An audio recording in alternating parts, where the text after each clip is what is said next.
The Walking Dead, The Ones Who Live, Episode 5, the penultimate episode of this show, was truly something else. I don't know how many people expected Gabriel Stokes of all characters to turn up, but I certainly didn't. We said goodbye to Jadis this episode as she was bit by a walker and mercy killed by Rick Grimes. And now Rick and Michonne are headed back to the Cascadia Forward Operating Base in order to destroy the dossier Jadis made against the two of them, which would reveal they most likely killed her and the rest of Rick's secrets, including where to find Alexandria. Between that and getting back home, those are the biggest goals the duo are trying to accomplish in the finale to this limited series. In today's video, we'll be going over and discussing how Rick and Michonne's story will end in The Ones Who Live, and we'll talk about the possibility of it actually not ending and instead getting a second season or continued in a crossover show. For a quick message before we begin, make sure you subscribe to the channel for much more The Walking Dead content. I plan to have more videos out this week talking about what we could possibly see in this final episode and where the story of this universe will go next in other spin-off shows. You won't want to miss it. So episode 6 is going to have a lot going on if it wants to actually conclude the story it's been telling. Hence so many people thinking that there will be a second season. Rick and Michonne are on their way back to the Cascadia Forward Operating Base, just at the same time as the Civic Republic Military Leadership Summit is taking place. This summit is to have all the top CRM commanders and every senior officer there to officially open the base. And from the episode 6 promo,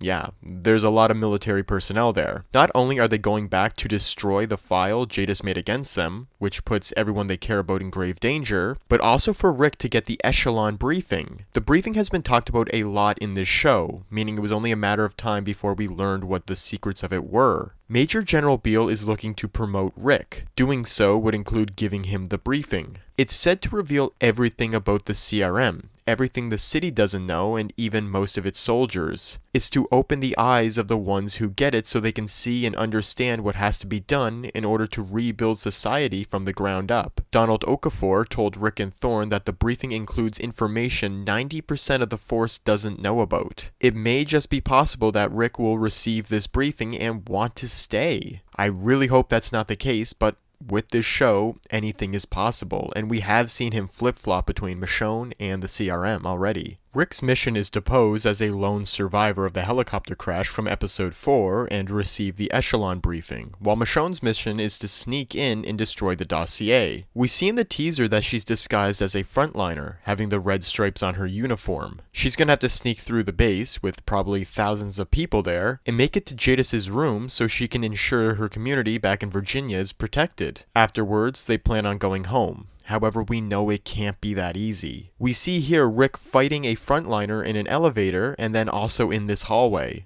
Whoever they are, they seem to be getting the best of him as they deliver blows right to Rick's face. Something in their plan obviously went spry, and they've probably been figured out, resulting in all present members of the CRM coming for them. This will, without a doubt, be the fight of their lives. Now, before we jump right into how this show will end, let's quickly go over some other notable things from the 30-second episode teaser. Starting off, the uniform Rick is in here doesn't have the red stripes, but it does later on, confirming he will be getting the echelon briefing and we will get to learn what it is. We have a scene here of Thorne entering a small office room and looking out a window to the summit that's preparing to begin. However, as she enters, this whiteboard has something no one quite understands on it. It says on the board, PPP exception. For those of you who need a reminder, after Heath disappeared in the main show, Tara found a card that had PPP written on it. Years later, Angela Kang confirmed that Jadis' group, the Scavengers, captured and traded Heath to the CRM for supplies. The PPP card also made an appearance in Tales of the Walking Dead with zero explanation to what it could be. The mention of it here reinforces that it is Civic Republic related. I theorize that it could be a special branch or team of the military, just how the frontliners are in the reclamation teams. There's different named branches with different purposes, so maybe this is just one of them and the PPP stands for something specific. Something that does have confirmed extreme significance from the Walking Dead universe is this map right here. For those unfamiliar with American geography, this may not mean much at first. However, this is actually a map of Portland, Oregon. Portland is a safe zone community in alliance with the Civic Republic. The 3 rings that you see everywhere represent Philadelphia, Omaha, and Portland, as they are the Alliance of 3, as mentioned by Major General Beale in Episode 1. As we saw in World Beyond, and also mentioned in Episode 1, the Omaha community was destroyed by the CRM since they were becoming too reliant on the CR. Portland was then set to be their next target. However, the kids from World Beyond set out on a mission to stop them, and we never learned if they were successful or not. Considering at this point in the timeline it was 2 to 3 years ago, we can assume that they did stop them to some degree. However, on this projection, there's 2 points which are labeled as extraction zones. I'm going to say now and theorize that everyone in this room are frontliners who've received the briefing, and because of that,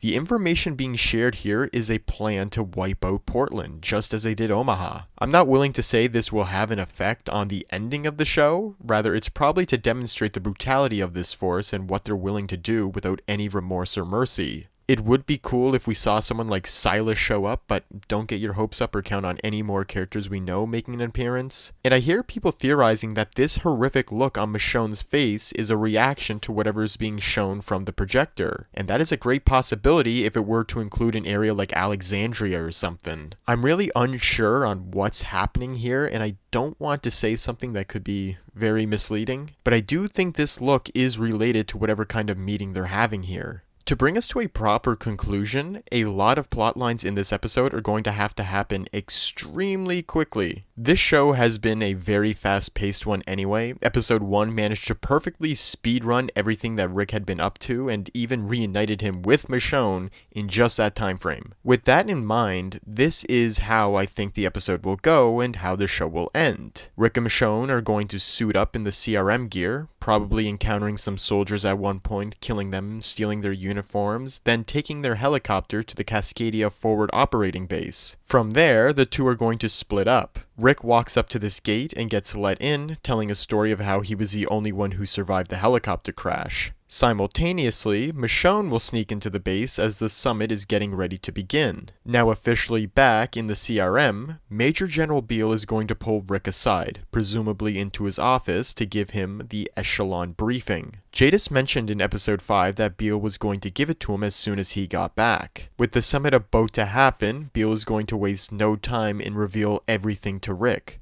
then promoting him to Command Sergeant Major Grimes. What Rick does with the information he learns, I think that's unpredictable at this point. It could go many different ways. Nonetheless, Rick will finally know and be aware of what 90% of the CRM's own force doesn't even know. The knowledge he receives may be a crucial aspect in actually taking them down. Now this scene here I think is a crucial one. These canisters behind Rick and Michonne are the same ones that are featured in the intro for the show. Since they've been highlighted since episode 1, I think they're going to lead to the downfall of the CRM in this skirmish. With gasoline having become super rare in this world, this is probably ethanol since it's renewable. Most vehicles still running in The Walking Dead use ethanol, as does the Nissan truck from episode 4, and also the Commonwealth's vehicles. Therefore, it's probably being used as fuel for this summit. The tent they're in is right behind this massive crowd as well. Ethanol is also extremely flammable, making it perfect to take out large groups. Nat Slater will end up playing a part since we saw Michonne keep it after he died. It's been seen a few times since, and Michonne was flicking it while looking out upon the Civic Republic of Philadelphia, as if she was saying that she will one day burn it. Therefore, it would be pretty symbolic if it were used to destroy the CRM summit.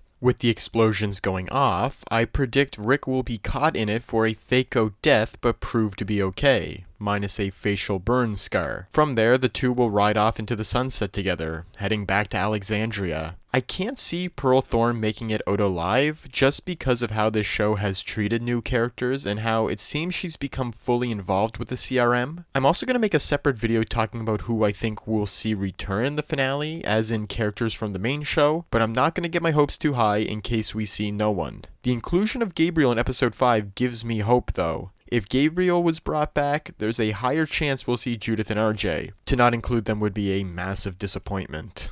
As of now, Scott Gimple has talked about wanting to bring everyone together for a total crossover show, but nothing has been confirmed, and that idea could fall apart, just as the Rick Grimes film trilogy did. If it is something in active development, however, the ending of this show will reflect that. This will either end very happily with everyone still at Alexandria or the Commonwealth reunited, or it will have a very open end, setting up the next project. I don't think we'll see Alexandria get destroyed as some people have been talking about. That's too extreme. But if things do go the way of an open end, we could see a major twist like the Civic Republic military's frontliners arriving at Alexandria's gates or that of the Commonwealth. Just imagine how awesome it would be if we saw the Commonwealth soldiers strung along the wall and all of a sudden there's the Civic Republic riding up on them. But as I have mentioned earlier, this show has been extremely unpredictable. It has been the most unpredictable project in this universe in a long time, and may even just be the most altogether. That's why I'm not confident in anything I theorize regarding this show.